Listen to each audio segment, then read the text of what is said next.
All right, a very big welcome to you, dear listeners from all over the world.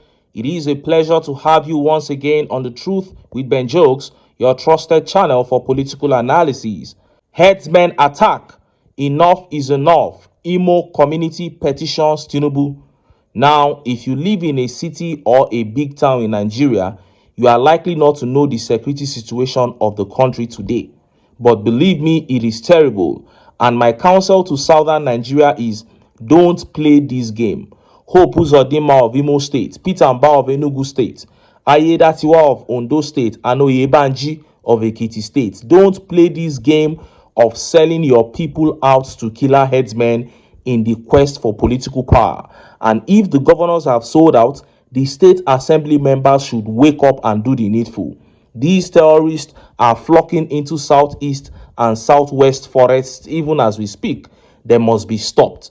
Tinubu and the APC have a pact with them to let them operate freely in Nigeria, but the state government must rise to reject them. And that takes us to our next story. 200 people killed in Benue hours ago by these same killer headsmen. And just as Nigerians were yet reacting to that shameful update from the Nigerian Senate began circulating. AKPABIO and the entire Nigerian Senate humiliated openly by a sitting senator. Before I show you details of these top stories and how Nigerians reacted, let me quickly show you this video. Now, when I say politicians don't care about the people, I come across as emotional sometimes, but that is not the case. I am saying the facts. With all the killings in Benue and the alleged complicity of security forces, with 2/3 of Benue communities taken over by killer headsmen, a sitting senator from Benue got on air and said he doesn't see any reason why the Senate or the legislature should be angry with the executives. According to a senator from Benue State, a state where people are slaughtered by headsmen every single day, everything is fine in Nigeria. And the worst thing is, as he was speaking, his own constituency was under attack. See the video. Now, let me quickly take the opportunity of responding to your seeming criticism of the National Assembly as to even labeling them as a rubber stamp. I think there is a mindset among some people in this country that does not speak to the real issue of the function of the legislature in a presidential system of government. I want to say here that the legislature is not supposed to be fighting the executive arm of government as you would expect. I think this is a mindset that comes from a long history of a military rule where everything had to do with fight, agitate. You can do a lot by engaging the other side of the coin. You can also achieve a lot by lobbying. You know, we have our own mandate well cut out and defined by the Constitution. The Constitution says the National Assembly is empowered to make laws for peace, order, and good governance of the Federation. We are doing that. And once we do that, our job is done. If we are required to oversight the executive arm of government, that is also being done. So where you expect us to go to the extent of fighting as we experienced in the previous National Assembly, we did not achieve anything for this country. I think you should assess us on the basis of the number of bills that have been passed, on our own oversight capabilities, and how we are able to impact to our various constituencies in the Federation, and not to expect us to be fighting Mr. President or executive branch of government, as it were. Okay. Remember that the National Assembly, ab initio, is populated largely by members of one political party. And so, you don't expect us to be fighting ourselves. Okay, we are all in government. You heard that. That was Senator Titus Zam, representing Benue Northwest Senatorial District, spitting on the grave of all those who have died as a result of terrorist attack in Benue State. The people of Benue protested heavily about a week and a half ago, saying they wanted the military out of their communities, alleging that the military was conniving with killer headsmen. Yet a senator from Benue State said there is no need for the legislature to hold the executives to account. In fact, a senator from one of the worst hit constituencies is the one saying that. I felt so bad just hearing that idiot speak. And it all comes down to the fact that politicians have been allowed to trample on the people for too long that they no longer see Nigerians as normal human beings like themselves. And it is not only Benue State. 99% of lawmakers would kill even members of their constituency to stay relevant politically. Nigerians and Nigeria alone can rescue themselves from this slavery. But do you know that while that stupid lawmaker was speaking in that studio, his own constituency was warming up for massive attack? And that takes us to our top stories. 200 killed in Benue from the constituency of the stupid lawmaker that just spoke. And just as Nigerians were yet reacting to that, that shameful update from the Nigerian Senate began making the rounds. This particular one exposes and humiliates AKPABIO and the entire Senate. Let's start by taking that update from Benue State. Look at how the papers reported it. Breaking: about 200 feared dead in bloody headers attack in Benue. About 200 persons, including 5 security personnel and internally displaced persons (IDPs), as well as children and women, have been reportedly killed in a bloody attack by suspected terrorist headsmen on Yelawata and Daudu communities in the Guma local government areas of Benue State. The attack, which came days after the people of the area allegedly received information of the impending coordinated attacks by marauders, left many others with varying degrees of injuries. The invaders were said to have stormed the Yelewata in their numbers from 2 fronts, and after overpowering the youths and the police personnel who stood up against them, they opened fire on defenseless IDPs who were taking refuge in market stalls and the community members. It was gathered that several families were killed and burnt in their houses and in the Yelewata market stall, with many of the victims being children and toddlers who were slaughtered like animals. While the attack on Yelewata was ongoing, another set of marauders, also in their number, besieged Daudu in the same Guma local government area, but they reportedly met a strong resistance by the youths and security personnel, leading to the unfortunate death of some of the security personnel. They killed our people, poured petrol on the stalls in the market and burnt them.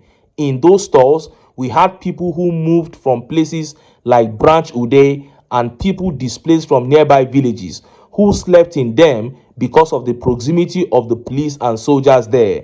And we learned that no soldier came out to defend the people. Nobody is coming to defend you because Tinubu and the APC have a pact with these terrorists. The people of Guma received a letter that the terrorists were coming to attack them. So while the senator was on TV running his funny mouth, members of his constituency were warming up for an attack. And do you know what it means for terrorists to warn you of an attack and they still came, carried out that attack and killed over 200 people? That signifies complete absence of governance. One day, you will hear that the Benue State governor has fled the State House to Abuja. Kudos to the youths of Benue who are now defending their land. The next thing is to defend their votes against the APC and ensure to kick them out. And just as Nigerians were yet reacting to that, the spokesman of the Senate, whom AKPABIO sent to Channels TV, ended up disgracing himself, Godswill AKPABIO, and the entire Senate with utterances that show that he has a kindergarten perception and the IQ of a child. Look at how the papers reported it. We fund naming ceremonies, building projects for constituents. Senate spokesman faults part-time legislature.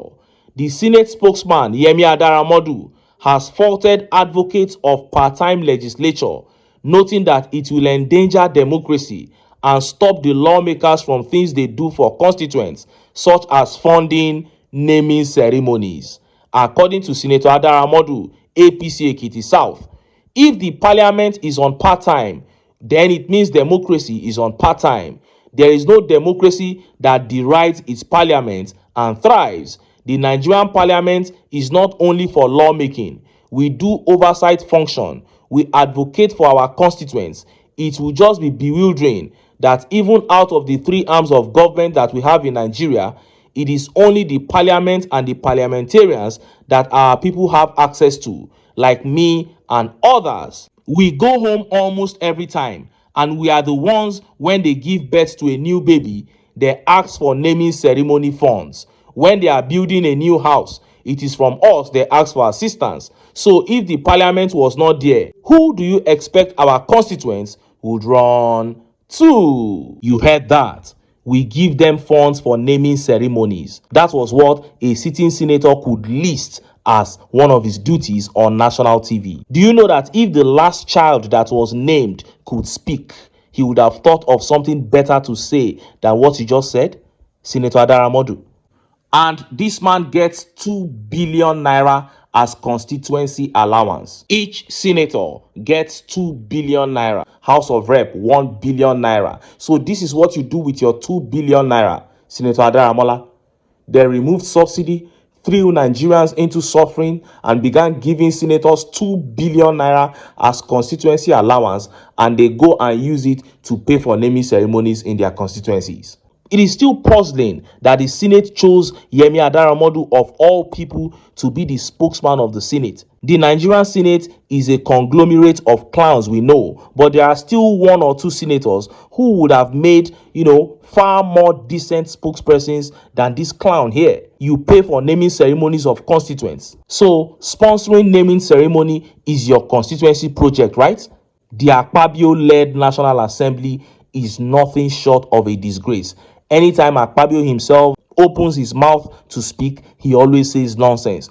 Anytime Tajuddin Abbas takes a bill to the House of Rep, he ends up withdrawing the bill because the bill will not make sense. What kind of human beings are these? But it is a good thing that they made a man like Adaramodu their spokesperson, somebody who does not have control over his mouth, so that he can always come on air and disgrace the entire Senate the way he has done here. Look at how Nigerians reacted. Let's take some of the tweet reactions.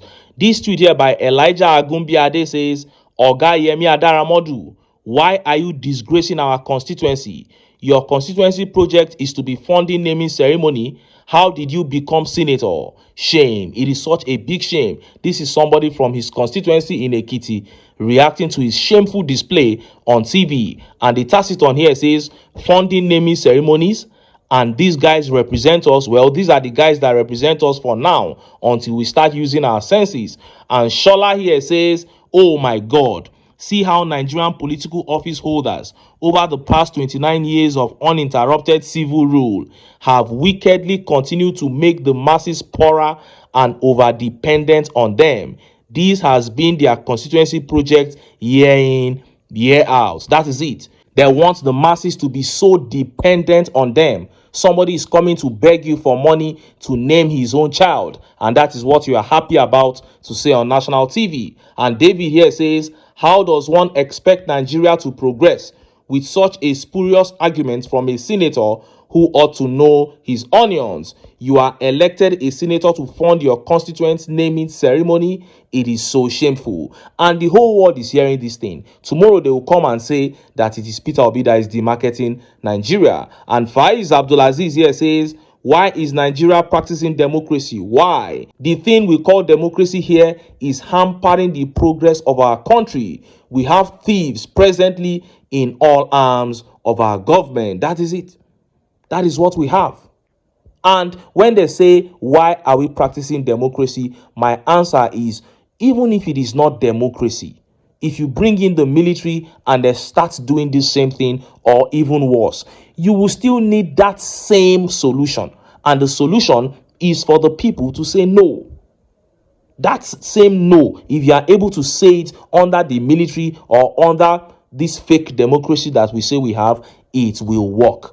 And luckily for us, we are a country of over 200 million people. We have the number. The people that are oppressing this country All of them put together are not even up to 5,000 people. If Nigerians get up today and they say, no, this cannot continue, we cannot continue to suffer in a country that has plenty, while a few corner and enjoy, loot away our treasures. If Nigerians begin speaking like this, then they can begin to come together to cast their sentiments aside, and only then can they take their country back. But until then, make I still enter town, make I go get some ogbonge political news wey una go like. Why? Because na because of una na I dey here, so don't go away, don't go away.